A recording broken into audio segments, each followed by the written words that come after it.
Luka Doncic, but the Warriors are trying to win their second consecutive game here on the road after beating Phoenix on Thursday.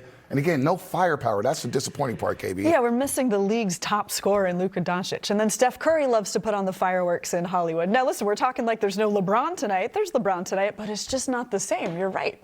I get it. But listen, when we're talking about these games mattering, honestly, I'm not joking. Tell Pat Spencer that this doesn't matter, and he's going to give you a lacrosse check, right? Like, every game matters to him, and there's a collection of young, scrappy guys on the team. Pat Spencer's 29. But young, scrappy guys on the team where this really matters. They're trying to keep their foothold in the league. They're trying to keep their minutes up in their league. They're trying to show they belong here and collect some W's so this team can rise above the play-in right now. Well, this game definitely matters, especially for the Warriors as they're trying to climb up the standings. They've caught a break over the past few games. Some of the stars of other teams that have been out. The Warriors took this mentality into the last game against Phoenix. Ended the game on a 25-7 run. You know how they did that? Grown man defense. 5 straight possessions of stops. Even to end the game, they ended the game on a stop. So that's gang rebounding, defending without fouling, getting the ball and kicking it out and pushing it up the floor, playing fast before Phoenix got set. They hit 23s, the Warriors did. And even with that, they still were able to find ways to get guys going. Guy Santos was huge last game. I thought he played a great job, did a great job playing defense on Dillon Brooks, who was hot from the field, had 24 points. Tonight, you're going to need some of that effort against LeBron James. The Lakers, they struggle on the defensive end. So the Warriors can take advantage of that. Attacking the rim, instead of just shooting the first shot on the three-point line, attacking the rim every time is going to be key to success tonight. Yeah, franchise record for three-point attempts in that first quarter on Thursday.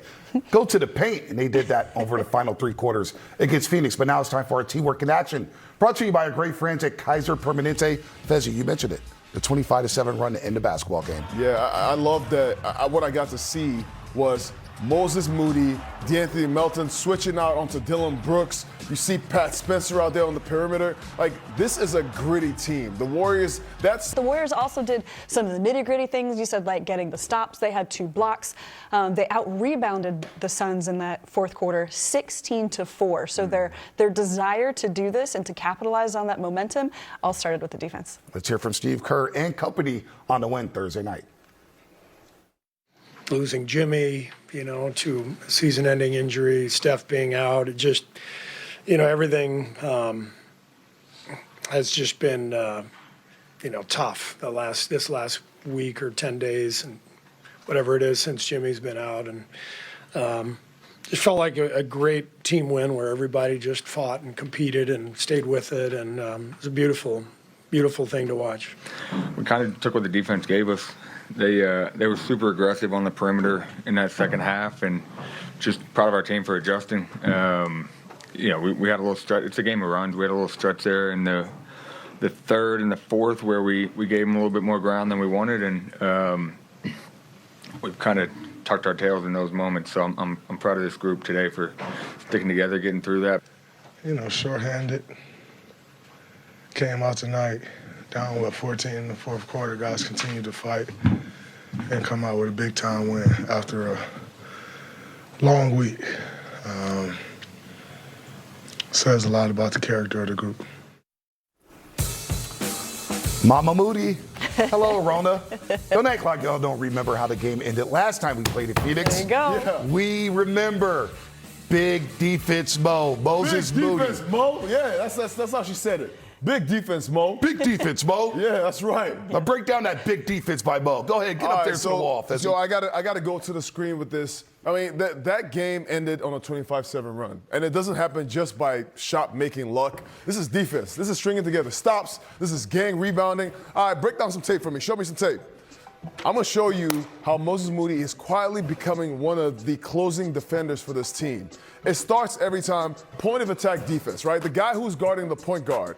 Moses is not letting Gillespie get comfortable at all, not letting him see the floor. He's on edge right now. And Moses has to switch from the point guard to the big man. Dillon Brooks was killing the Warriors all night on this short shot right here, and he's not letting him get to it. No space, no air time, just making him comfortable just enough to have the shot off.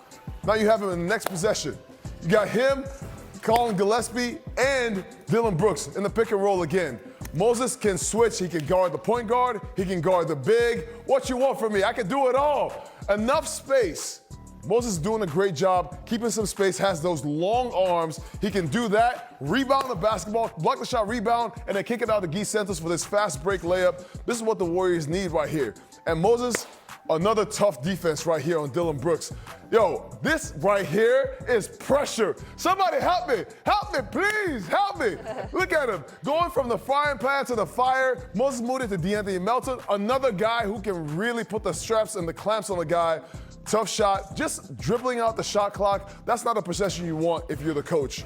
And that's just a great possession by the Warriors. I said, 25-7 run, Bonte. This is what you need, and this is the type of fight. This is why the Warriors celebrated like it was a championship game. Because why? Defense wins what? Championships. That's what I'm talking about, Bonte. Sorry, Bully. I got to play the role. Go ahead, I Katie. love how much you showed that defense right there because Moses Moody was scoreless in 15 second half minutes. So when the ball's not coming your way, when you're not seeing it go through the net, what do you do to stay locked in and impact winning? The tenacious defense right there. And it is pretty funny that Mama Moses Moody, Rona, had that memory right there. right. She knows. She's watching her son. And that Moses even was like, hey, I had these 3 stops at the end. Like, that goes a long way. The team recognizes that. Because there's no defense in the box score necessarily, but it's the hustle. It's Moses Moody going on the floor at the end to knock that ball ahead to Guy as it was heading out of bounds. Mama Moody's locked in. I'm going to tell you this. She watches. She's locked in. Yeah. Mamas are always locked in. You know, the defending without fouling, all those things. Remember when Steph's mom had the bet with Steph for missed free throws? Was it missed I do free throws? remember that. Yeah, and then whenever he missed a free throw, he had to give her some money. Like, the mamas are always locked in. The mamas are the reason why sometimes. You know, they're the quiet MVPs for some of these players. I mean, Moses Moody right now is doing a great job. And even when the ball's not going in the basket offensively, he's doing the little things. 8 rebounds. Like, that possession right there, he gets the rebound, kicks it out to Guy Santos. Guy's off on the break to hit the game-winning layup. Like, these possessions matter, and that discipline for the team matters. Yeah, what a heads-up play to know that Guy was heading the other way and Moses had just the right angle to get it to him. Also shooting 51% from the floor of his last 12. That's right. And 50 from the three-point line. You know Mama Moody loves that, too. When his son can That's get... what people keep calling I them. want to hear KD react to that because we've heard those. Have you seen those clips where he's like, play defense, and you know who he's talking to?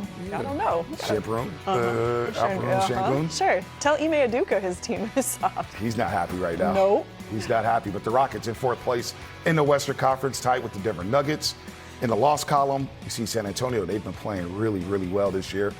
The Thunder, they're chilling. 3 games up on San Antonio despite not having their top 2 players. Minnesota, they got to get their game right. But you see where the Golden State Warriors are, Fezzi. Where are they at right now, other than being in 8th place as a team? Yeah, you got to climb up those standings, find a way to get out of that box. And for the Warriors, it's about stacking wins. This point of the season, this is like trying to survive the schedule, trying to survive your roster being depleted, trying to survive availability, trying to figure out new, the changes in the roster, the new roles guys have to play. So, if the young guys and if the guys can play like they've been playing, gritty basketball, playing incredible defense, hit shots, because you have to do that as well offensively. If they can kind of get something going while Steph is out, he can come back to a team with some good chemistry. Yeah, we really need Steph Curry. Really need him healthy. I think the Warriors are going to look at this period right now. Just reading up on runner's knee, it seems like the cure is rest. When on earth do you get to rest during an NBA season? So if now is the pocket to do it and the Warriors are feeling like, hey, we've got some young guys who are rolling, we've got double-digit scorers here, we got guys who are hungry, maybe they can find this little window of time for Steph. Maybe because of Guy Santos, and courtesy of Comcast Business, every connection counts. Guy Santos, over his last 5 games, has been balling. And look at these numbers, KB and Fezzi. Man. Nearly 15 a game. He was dropping dimes the other night against the Phoenix Suns, playing 27 minutes a game. You see the assist numbers and the three-point percentage, really 48%. Here's what Steve Kerr and Draymond Green had to say about Santos Thursday night. Guy has been fantastic now, the last few weeks, just his playmaking, especially without Jimmy now, we're going to rely on Guy to make plays. He's very deceptive with his moves. He has a knack for getting into the paint and then kicking the ball to the right guy and finding open shooters. But he's also shooting the ball well himself, and he's playing at a really, really high level right now. One thing I love about Guy Santos is, on my journey in the NBA, I had to figure out what it was that was going to get me on the floor. And what it was ultimately to give me a chance on the floor was defense. And so I locked in on that. Like, that's my path on the floor. Guy Santos' path on the floor was hustle plays and offensive rebounds. And he locked in on that. And he's become one of the best offensive rebounders in the NBA, especially wing crashers. You know, guy crashing from the wing, getting offensive rebound. And in turn, once you've done that, then you earn the minutes. And you can show everything else that you're able to do. And that's where he is. It's like he's now stamped himself as, I guarantee you on every scouting report in the NBA, they're talking about him crashing. Guy Santos last game, 6 of 9 from the floor, 18 points, 7 assists, 4 rebounds.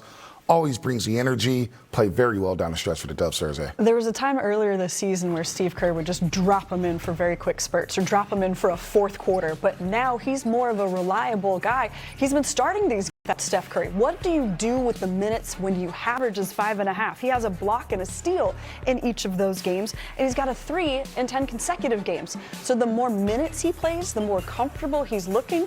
Makes sense, right? But you also have the heart going on there too. You also have the defense. You also have the heads-up plays that he gives you too. He's like the prototypical Steve Kerr favorite type of player right there, and a favorite teammate as well. I mean, I believe. All right? Guy believe. He makes you believe in the way that he plays. He's continued to play better as the season has progressed. Started off as the role player, the guy that you put in spurts to get defensive stops, to get rebounds, just to bring some energy to the floor. He was thriving in that, and he's earned himself more minutes. I mean, Guy has shown you in different games. I mean, he's had 5 straight games with double digits, scoring 64% field goal percentage right now. And he's just making plays, like he's cutting through the lanes and getting behind the defense. He's running in transition. He's rebounding and blocking shots. In those 5 straight games, he's got a block shot and a steal in those games. So he's bringing that energy that infects the team and it's infectious. Why that matters tonight against the Lakers is the Lakers are bottom 10 in the NBA in defense at the rim. That's important. Opponent three-point percentage, they're bottom 10 as well. So if you can get somebody to get behind the defense, to attack the rim, it's going to open things up for guys at the three-point line. I mean, without Steph Curry and Jimmy Butler right now, Steve is having to rely on a lot of the role players. Guy has been that guy that's been that connective tissue to bring energy, to bring scoring, and bring defense when it's needed. Yeah, do a little bit of everything, because in that 36 minutes last night, it's not like Guy was dominating the ball. He had a career-high 7 assists, and then when he had the ball, 6 of 9 from the field goal range. So he has the feel for the game of when he needs to set up a teammate, when it's his, when it's that layup at the end, heads-up plays like that. And his field goal percentage, I think, really reflects right now his decision-making, his ability to see like what kind of shots the team needs at the moment. That's right. Fezzi, you'll love this. They're going to need his defense on LeBron James tonight. Wow, that's a tall task, Bonte. But if there's anybody on this roster who has the heart and is not going to give up on their play, it's Guy Santos. LeBron has been dominated at the rim, and he doesn't live on the three-point line anymore. This is a matchup for a young guy. Your job is to make the shots tough. You're not going to do it by yourself. It takes a whole team defense. But if you can make LeBron's shots tough, if you can make sure that you can stay in front of him, and not let the guys overhelp and give three-point shots to the guys on the perimeter and the wing, then you've done your job. So this is going to be a huge test for Guy Santos tonight. Is it crazy to say little Moses Moody on LeBron too? A team on LeBron, Course, but yeah. Moses Moody, and then what about Draymond Green? Okay. Let's get into the Draymond Green on the season. He's had his ups and downs.